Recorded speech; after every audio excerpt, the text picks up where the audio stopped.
Good afternoon, everybody. So happy to see all of you on English Without Borders Network.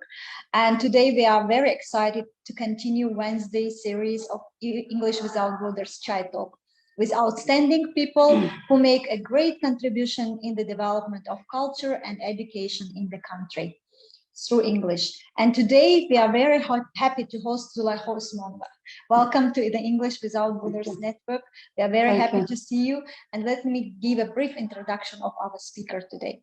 Zulaikho Usmanova is a senior research scholar at the Institute of Philosophy, Political Science and Law, National Academy of Science of Tajikistan. She pursues her academic career, writes articles, prepares her book for publication, and closely works with young Ph.D. scholars.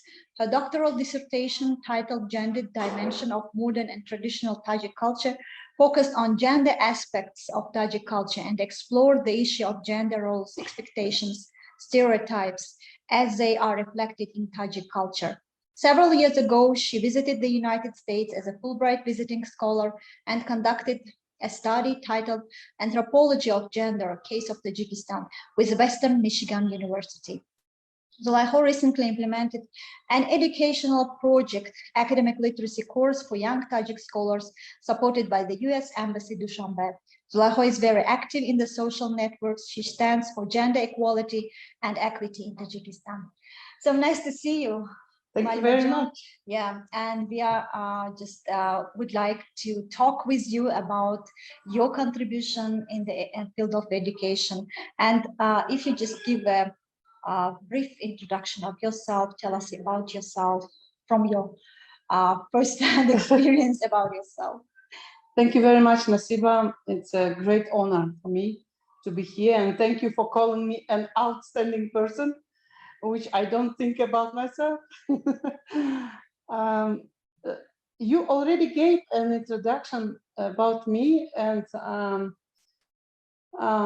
what can I say? I come from the working class family, and but I tried and made great efforts throughout all my life, and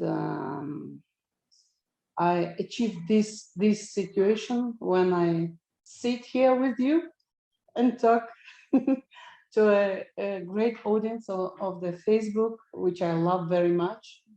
And I love Facebook and being there, because Facebook was for me as a scholar, as a gender specialist, it was a first and the best platform to talk about my ideas, about my goals, life goals, and etc.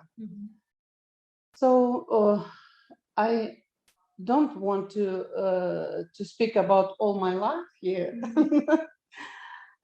but I will be happy to answer any questions. And I can say, if briefly, I can say that by the moment I pursued an academic career, and I defended my doctoral dissertation several years ago. And I worked closely with American advisors. I had my research advisor in Western Michigan University. Unfortunately, he died 2 years ago, Dr. Alan Zagral. And I also have my research advisor, whose name is Professor Mariam Khan. She was very nice to me, and she kindly advised me on my research project, which then became my dissertation, part of my dissertation.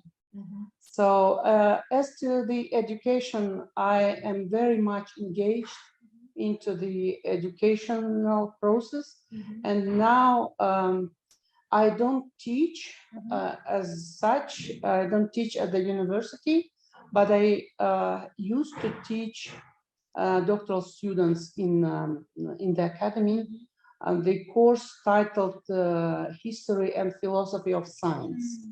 So this was my contribution to education, and as you said already, recently I implemented a project. It was a very exciting project which engaged young female academic scholars in the Academy of Science, and it was supported by the US Embassy, and it was very exciting. I can talk about this later if somebody is interested in more detail. Thank you very much. And dear audience, please use this chance to ask your questions, to learn about more Zulaikho Usmanova and about her achievement as well as contribution in the field of education. Okay, so my next question is just who motivated or who inspires or who inspired you to be a researcher, because you did so much research, right? And who just mostly inspired you? I can say that in the childhood, I mean, who inspired, who motivated me to develop myself, to learn, to go further with the career, it was my mother. She believed always in me, and she believed that I can become a human, as she used to say. And then it was my friends, of course, my teachers. I graduated from St. Petersburg State University, and I had really great teachers to whom I'm very thankful. And they, how to say, they revealed somehow my skills, and they contributed to the development of my research skills, of my scholarship skills. So I'm very thankful to them. And then it was my first husband who inspired me also. He said, he was an academician, and he said, I'm not going to read any of your articles or dissertation. Please do it yourself, because you have everything for that. So I sat and wrote my dissertation, first dissertation. So it was like this. Great. So so many people around, just helping and shaping you. Thank you. Exactly. Okay. So and I know that you also just visited so many foreign countries, and also I can understand from what you said that English has greatly influenced your life. Right. So how much does the knowledge of English help you in your career? You know, I believe that a modern scholar cannot exist, cannot develop without reading the modern literature. And as we know, as many people agree, the most modern literature is published in the US. I mean, in English language. And I'm very thankful to my destiny and to the exchange programs of the United States government, thanks to which I had an opportunity, a great opportunity, to travel to the United States to learn the skills, academic skills, to learn English to the level at which I can read freely. I can read academic literature and be aware, of the maybe new findings in my sphere, in my field of study. So I believe that English helped me a lot, and both in the career and in the research and in teaching, in education, because when you teach, you have to have at least some knowledge of English. And my knowledge always helped me while the teaching process. Thank you. That's great. Okay. So, you know, the life of any person is just, trajectory, yes, of going up and down, yeah, Right. and some lessons you learned. And Right. can you share about like most surprising things that you learned in your career?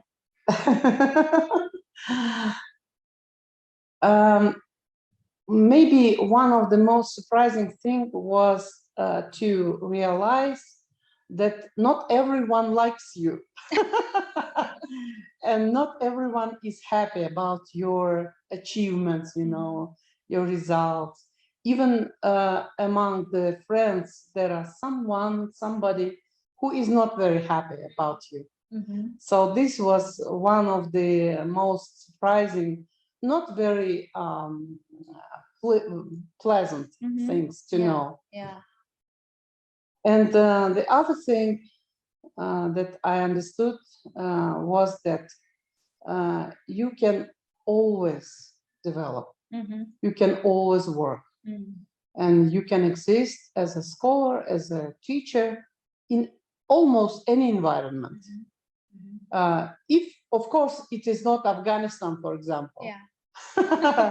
But in our environment, you can do it. Yeah, exactly. You can go further. Yeah, yeah, that's true to say that, you know, particularly the environment when it's safe and peaceful, right? Every person can flourish. Absolutely. Every person can go forward. Yes. Yeah. It is the basic need. Yeah. Thank you very much. Okay, so you work in Academy of Science, yeah? Right. And so far we know that Academy of Science is involved in some joint projects with international organizations and maybe local organizations on improving the quality of education. So if you had similar projects, could you share some results of those projects and what so far has been achieved? As I mentioned already, I implemented a project that was supported by the US Embassy in Tajikistan, and I can say about this project a little bit. As a result, since it was aimed at the girls, at the female young scholars, as a result, we had 18 young female scholars who received the certificates, and 7 or even 8 male scholars who received the certificate, who participated in the course, and they were really happy because there is no special course, you know, on the academic skills, and the young scholars sometimes even do not know how to write an article, a scientific article, or how to do the field research, or how to make an outline for the dissertation, how to what to do with the plagiarism issues, like how to do the searching on the internet and so forth. So I tried to bring the best ever scholars who are working in Tajikistan. There's local scholars, but some of them are, by the way, Fulbright scholars, used to be. Yeah. And they came to my course, and they delivered their presentations, their lectures, and it was really very valuable for them. And now these young people, they are saying, they're asking me to continue this course, but it's quite difficult, really, because the main difficulty was to to get approval from the government, from the Academy of Science. Although Academy of Science has joint project, as you mentioned, joint projects with the international partners and so forth. And I hope that in future there will be some more opportunities for that. Yeah, let's hope. Let's hope. Yeah. Okay, good. So thank you very much. My next question. So far you mentioned about like your dissertation was on gender, yes, just you know, traditional Tajik culture. Right. Can you just briefly just give this concept to our audience, like so far they will be aware of this concept, because this is something that is just far beyond, Right. like, it's more like, towards the Western audience, and it would just, if we just give some glimpse of that to our audience as well. When people say that gender issues is something about Western culture, it surprises me very much, because it's not. And gender relations, gender issues, gender problems are the ones with which we are living now. So, and my my target with the dissertation, and hopefully I will publish a book very soon, was to explore those gender roles that were reflected in the culture. I will bring a small example. Maybe you will it will help the audience to understand. For example, there is a general idea that a woman in our society, in traditional society, has to be very quiet, very submissive. She obedient. Yeah, she doesn't need to get education and so forth. She doesn't need to be brave, independent, and so on. And I tried to explore some images through, for example, through the Tajik fairy tales, which demonstrate that there were women who were really brave, really independent. They would build their life as they wanted, and they would live without a man. I mean, they would be okay. And they were so brave. For example, the tale about goat, curly goat, коза с кучерявыми ножками. It is a tale about a single woman, single mother, who lives with her children, and she raised and she had a struggle or even fight with a wolf. She was brave enough to go to the fight, and she won. So, and she proved that society, the society of animals, that she is she's equal to them. So it was a sort of very little, small part from my work to demonstrate that there were really women, female images who proved themselves as really independent and brave women. And equal members of society. And equal members of the society, yes, that's right.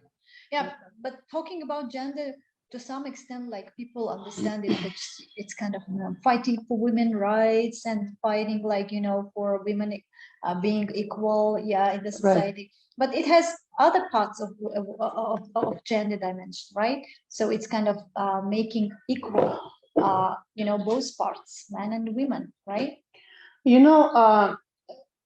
The fight for women's rights has sense, makes sense, because really in our societies, I mean traditional societies, in our countries, women do not have as much rights as men do. So I think that it does make sense to talk about fight, about efforts for women's rights. Yes, it is a fight for gender equality, and I stand for that. I think that any scholar, a female scholar, she consciously or unconsciously stands for gender equality, because she proves it by her own life. She makes herself equal. She proves that she is equal, and she is maybe even more supreme that the men of her community. Yeah, that's very interesting. We can talk for hours about that. Yes. Okay, so my next question is about like, we know that you also published some publications, right? So yeah, it's okay. Like, if you can just name a number of your publications and also just shed some light on them, so the audience will be aware of that. Thank you, Nasiba. I forgot to send you my last article. It was devoted to the Day of Philosophy, Philosophy Day, and it was about modern philosophy in Tajikistan and how it should be, and some linguistic analysis, gender analysis. As to the number of my publication, it exceeds 30, I think, 30 articles. And now I'm working very hard on my book, which will contain some materials from the dissertation and my new research. And it will be titled like Anthropology of Gender in Tajikistan. And my articles are mainly about gender relations in Tajikistan and gender images as they are reflected in Tajik culture. And I also cover not only traditional culture like tales or mythology or Tajik philosophy, but the modern culture as well, modern arts, theater, literature, and so on. Cinema. Yeah. So if just you talk about cinema as well, right? So to some I talk about it from the gender point of view. From the gender. Okay. Yes. So how it's portrayed in the cinema, you mean? Right. Okay. Good. Like you know the movie Zumrat? Yes. It's my favorite. I have analyzed that movie from the gender equality point of view. Yeah, because there are many stereotypes in that movie. And Zumrat was the hero, female hero, who broke all those stereotypes. And it was a really good film, good movie. Even during the Soviet period, Yes, of course. They tried to make it like, a gender balanced society. Yeah, Soviet project of emancipation of women was really very big project, very ambitious, and it had its results, good results. We have to recognize it. I'm really glad that you are writing about it in English, and also like so many people will learn about this. Inshallah. Inshallah. Okay, good. So if we are talking about like curriculum for universities, so so can you share like what was your contribution in the development of curriculum for universities, what you have done in order to improve, or in order just to make this curriculum more right for the time and for the society? I will not speak about my gender courses because they will not be accepted by now by any university. But I can speak a little bit about the history and philosophy of science course, which I developed with my scientific advisor, with Professor Muzaffari. And it is a course for the PhD students with the Academy of Science. And the main idea is that the PhD or MD students, MA students, have to learn about history of science, about the development of science throughout the ages. And that is one of the main points in the fight against fanatism, religious fanatism in particular.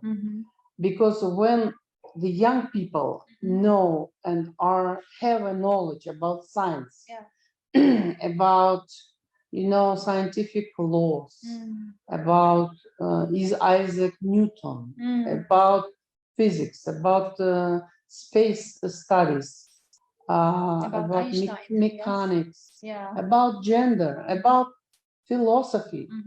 They will not probably get engaged into the fanatic, fanatic views or movements or whatever it is, extremist movements, because they will be aware about the science and aware about the idea that science is moving the society, is one of the motors, engines of the society. Yes. Exactly. Okay. So, and you would also just and these courses. I developed this course along with Professor Muzaffari, and I think it is very valuable and good for any students. So you also have the results of this. Right. Yes. Yeah. And how many PhD students enjoyed this course? We had 115 people in our course, and another year it was about 85, I think. So, but people are willing, yes? Yes, yes. It is mandatory. Fortunately, yes. It is a mandatory course as English is. Yes, exactly. English is kind of mandatory. Yeah. Thank you very much. Okay, so life as a teacher begins the day you realize that you are always a learner. Yes, and what are the main 3 lessons you learned in your career? It's a very good question. Thank you. The first lesson that I learned probably is do not be afraid of anything. Just go straight.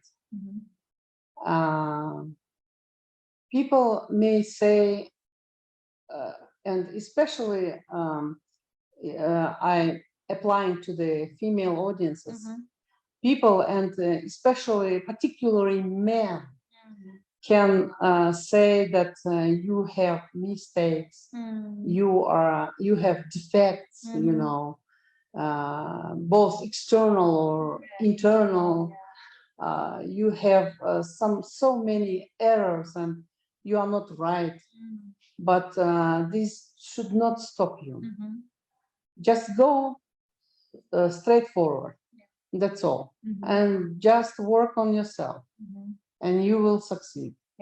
This is probably the first one. I can elaborate, but there is no time for that.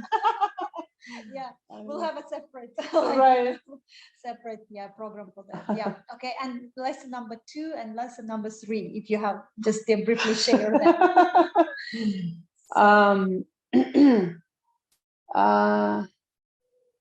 I actually wrote them at home. You can just you can recall them. You have to work. You have to work hard, and you have to read very much. If you want to be a scholar, if you want to be a good teacher, just read at least 10 pages a day, and it will make 3,000 pages a year. Exactly.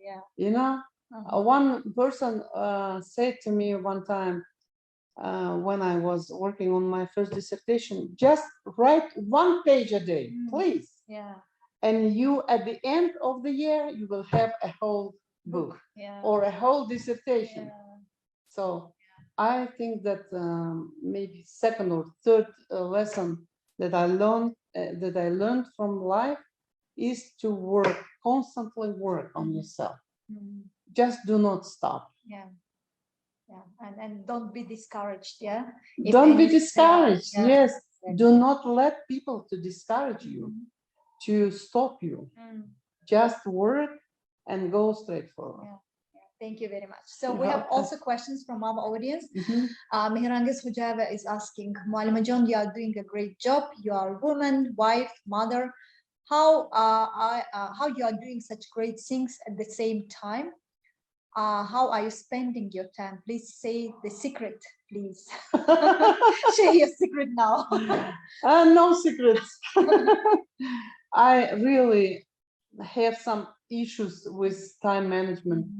It's really difficult to combine, an academic career, teaching career, and life, family life, interpreter's career, which I do now have now, and mother's life and housewife. Exactly. I don't know. I think that for me as a mother, the main thing is to be on a constant dialogue with my children, to always listen to them. This is very important to me, and as I understand, as I realize, for them too, to be available for them anytime. So I'm there for them all the time, and I want to make myself available for my children, to listen to them, to discuss with them their problems, their issues, but I don't do the homework with them. I mean the lessons. No, maybe already several years ago I stopped doing this, and but there are many other things that they want to discuss with me, want to tell me, and I'm always available for that. Yeah, that's great. That's something you need definitely share with other people, because I know she's also, I think that time management for women is very difficult issue, because you need to balance work life, and also just have some spare time for yourself. Right. It's sometimes really difficult. Yeah. Okay, thank you. We have another question. Gulnoro is asking, could you talk more about your first article? How did you start writing articles for newspapers and magazines? Many English teachers want to write articles, but they do not feel confident, or there is a fear that they cannot write an article. What do you recommend? I would recommend to read very much on the topic that you choose. First, you have to choose a topic.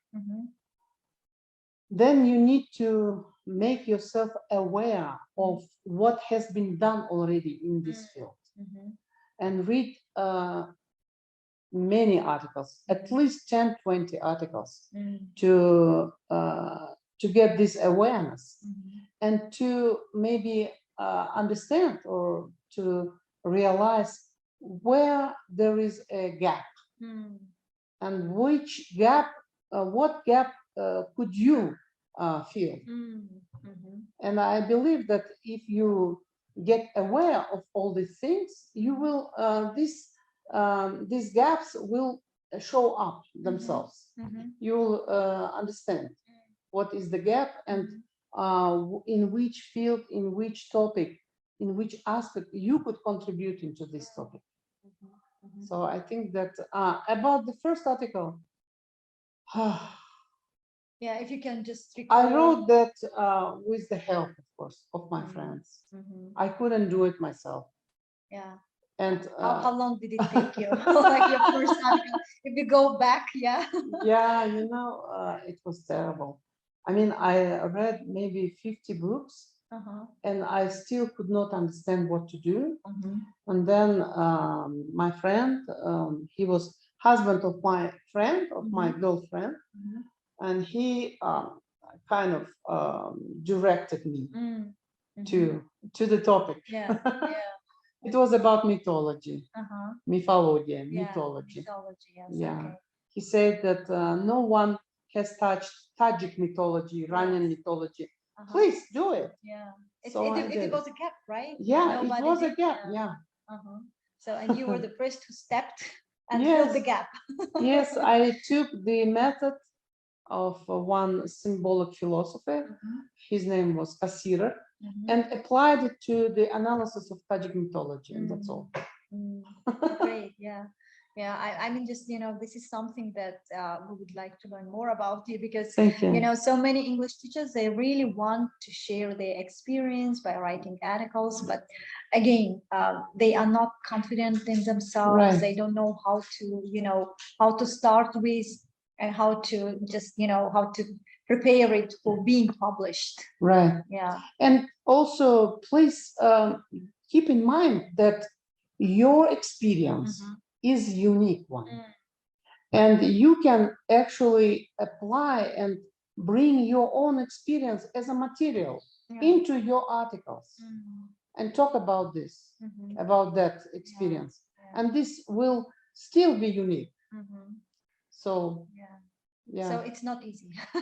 It's not easy, but it is doable. It is doable. It's Okay. doable, Yeah. yes. So then, keep writing a page every day. A page every day, yes. One page every day. Thank you very much. Okay, we have next question. You have profound knowledge about gender and culture, and your English is just excellent. How did you improve your English? Any tips for improving speaking skills? Thank you very much. So that's the judgment of audience. Thank you. You have really nice English. Thank you very much. I think that you need to be in the ocean of language. And you know that we in the Soviet times, we began learning English from the 5th grade, and we learned it forever. In the school, in the university, in the postgraduate studies, everywhere, forever. But you never speak. I mean, I didn't speak even a word before I traveled to the US. I remember that. In 2006 it was. Yes. We went together. Yes. Although in 2006 I had already one fellowship in the US, and I had some English, It was good, a good experience. But still, you need to be in the, how to say, stihia, in this ocean, field, in the country of origin of the language. Or to have a friend who is the language bearer. I mean, the language speaker, native speaker, who would speak with you, who would listen to you, who would correct your mistakes. And some people in the United States, they never correct you. So you have to ask them to correct you, because they do not correct. It is about our people, about us. We like correcting. We like, saying, "Oh, you are not right. You have done mistakes." Yes. Thank you. So Benjamin Franklin, he once said, "An investment in knowledge pays the best interest." So what do you recommend to young teachers or your students to become successful in life and career?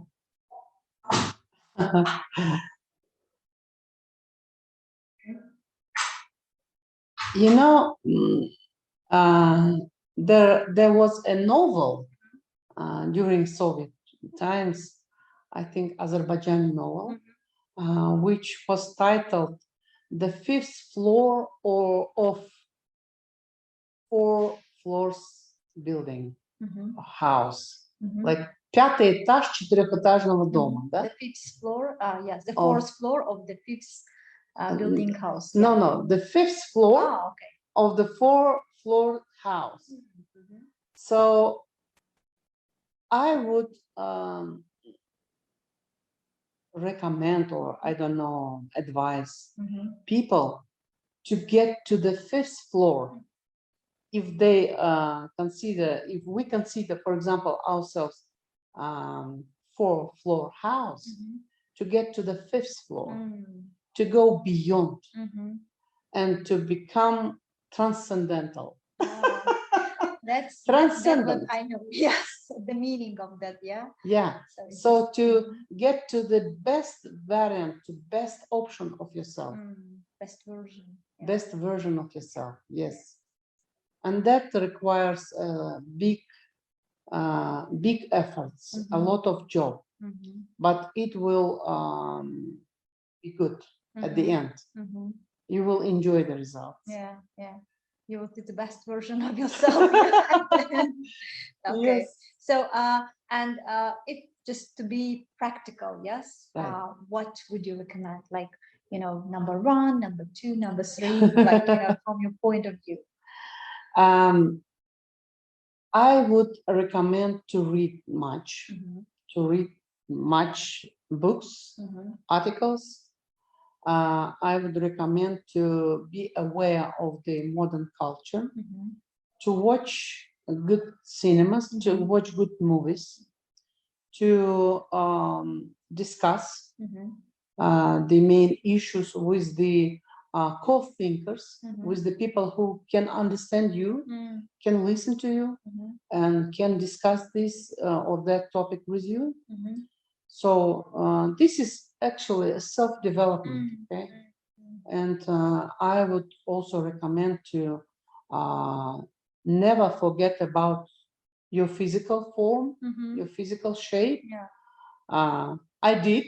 Yeah. I regret this, yes. I regret about this, but I will do it later. I mean, I'm doing already.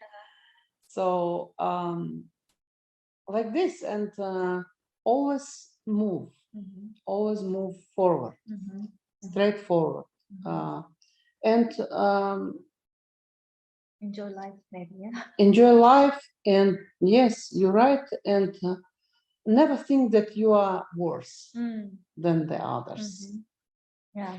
So compare yourself with yourself, not with the others. With yourself in the past, for example, how you were and how you are now, what you are like now. So that's true. do not think that you are worse than your male, for example, peers or classmates or whatever it is. Yeah. Thank you very much. Okay, so we have one more question. What do you think makes a good educator? So because you're an educator as well, yes. right? Yeah. And what do you think? What makes a good educator? I think that a good educator, a great educator, has first of all to be honest with the children, with the students. Be honest, to respect the personality of the students.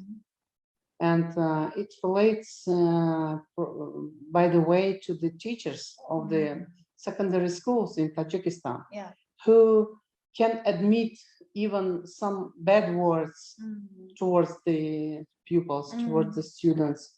They can say, oh, you are donkey, or you are stupid, or whatever, I think that it is not acceptable. You need to respect the students and to respect the audience, to be honest, and to pursue an academic honesty, to be academically honest as well, and to work on yourself. If you don't know, you can honestly say, I don't know by now, by the moment, but I will learn about this, and we can talk later. We can discuss this or that topic later. I think that this is the main principle that I would recommend to follow. The good, if you want to become a good educator, to keep yourself in your hands, not to curse, not to use bad words, to respect the audience. Exactly. Because they are individuals, they are personalities, and tomorrow they will become adult people whom probably you will be working with, and then you will see the results. Yeah, the result of that. Exactly. Yes. I remember my grandmother used to say, like, always think before you speak and watch what you say, because your words create an environment. Watch your tongue. Yes, exactly. And now I can just see what you're talking about. Yeah, that's true. Thank you very much. So we have couple of more questions. Yes, okay. Sure. What is your favorite motto? Yes, in life that helps you in going through your life. I love an author whose name is Simone de Beauvoir. She's a French. She is considered a mother of feminism, of second wave of feminism, and she has a very popular book, which is titled Second Sex, Второй пол. Wow. So, and in that book, she wrote about her dialogue with one man who said, "You think so because you are a woman. You are a woman, and that's why you think so."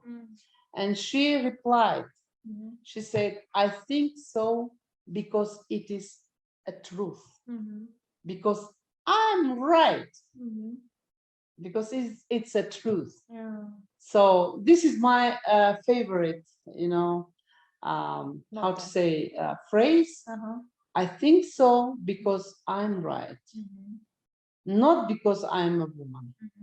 Please do not judge me standing on the idea that I'm a woman and that's why, I'm a human and I'm equal to you.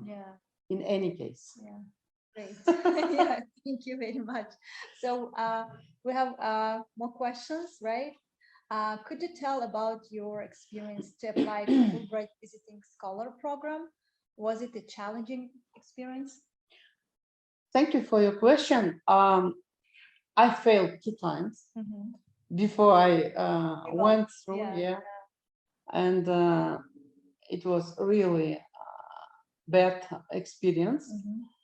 But I said to myself that I shouldn't stop and I should keep applying because I love these US government exchange programs.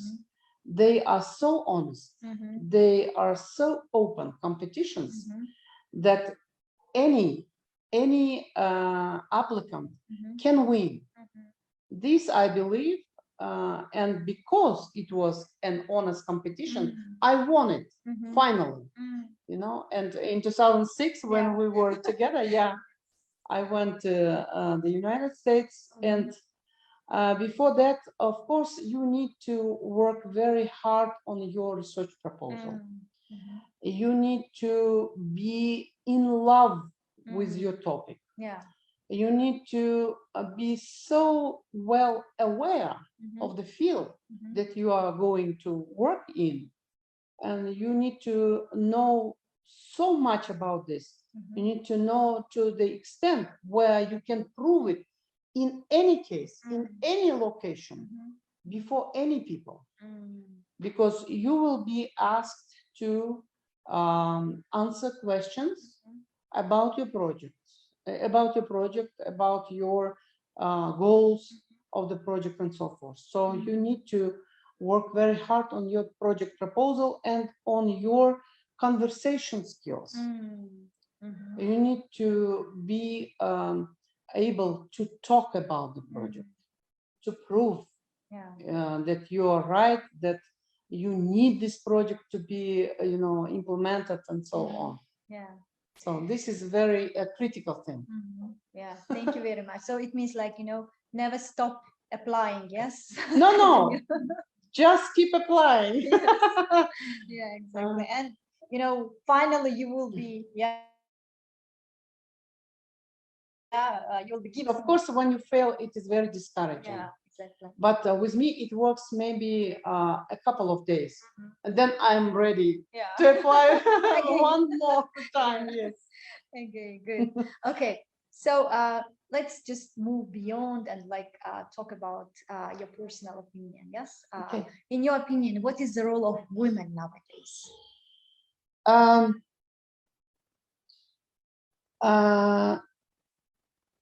The role of women can be big, but women in our societies are in the situation when they have to prove themselves and to play the roles which were not assigned to them before.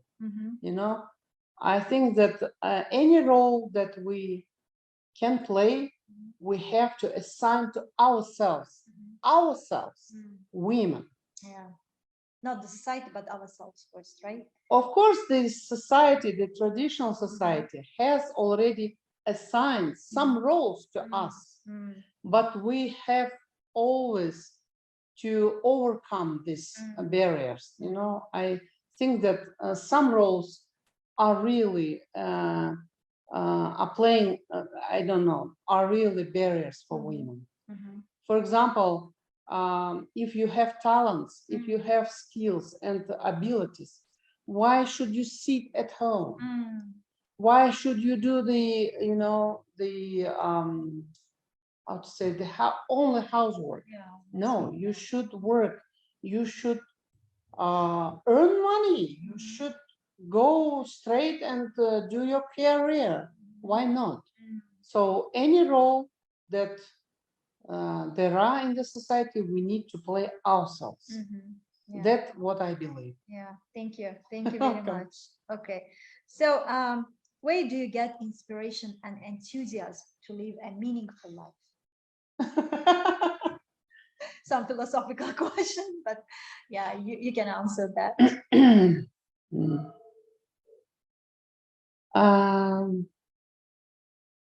Well,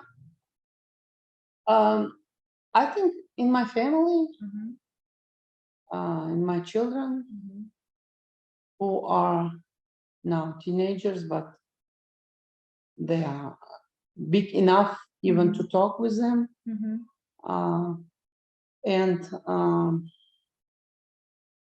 in my, probably also one of the source for that would be my belief, my beliefs,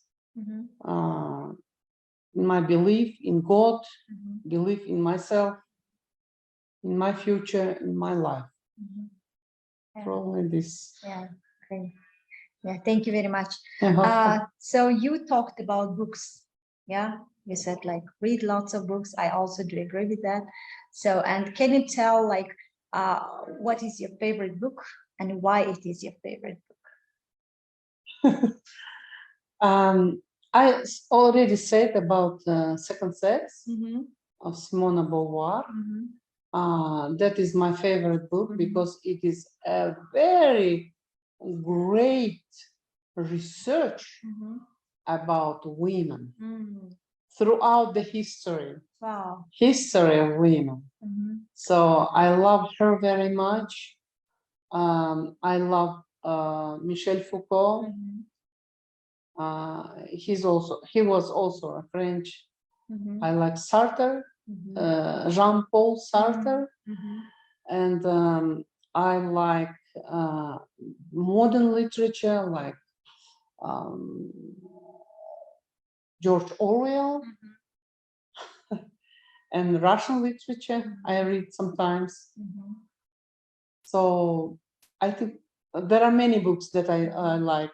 I can't even list them all. And from your favorite books, what new discoveries you learn? So, and how they affect your life?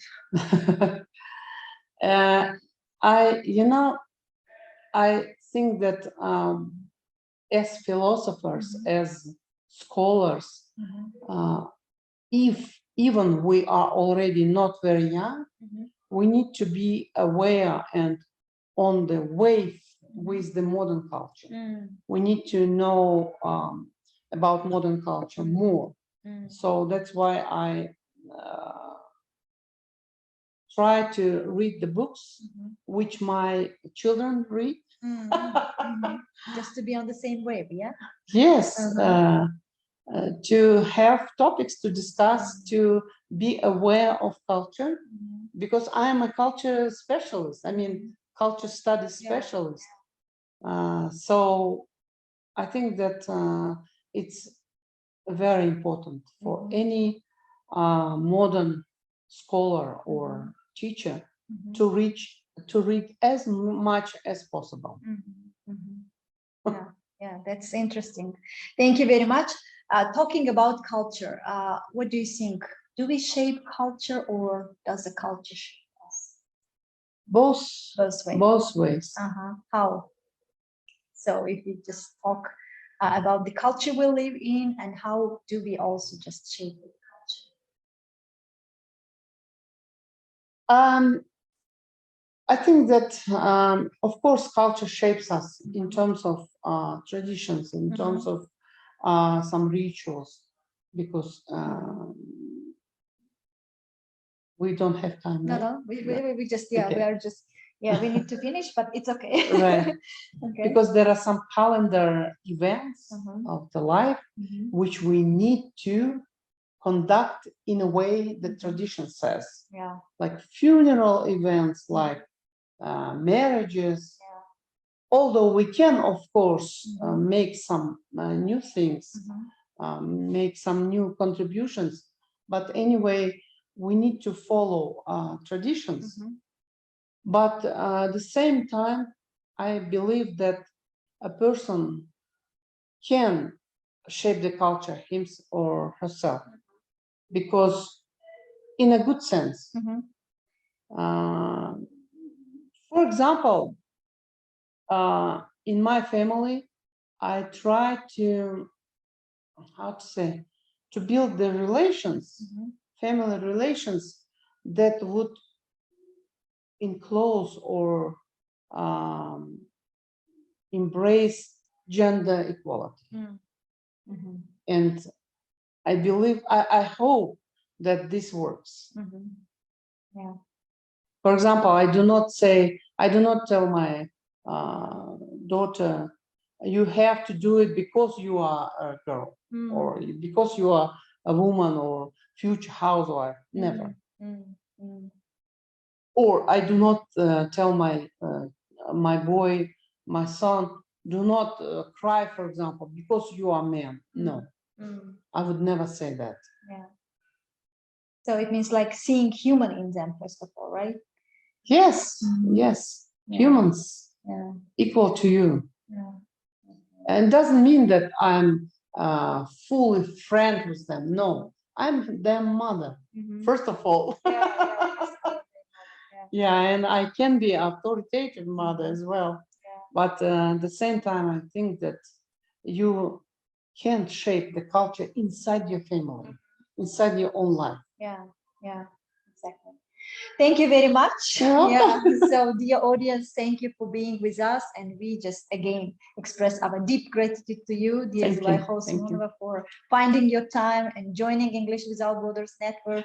And we really do hope that, we'll be having more talks in the future, because, what topics we have covered today, they are so interesting, and definitely we'll be exploring them in the future together. Thank you very much. Welcome. Yeah, thank you, dear audience. Please stay tuned on us and follow us on Facebook and Instagram. See you very soon. Tomorrow we have English Without Borders webinar series. Please don't miss this opportunity. And also next week we are going to have our English Without Borders conference. Wishing all of you good evening. Bye-bye. Goodbye.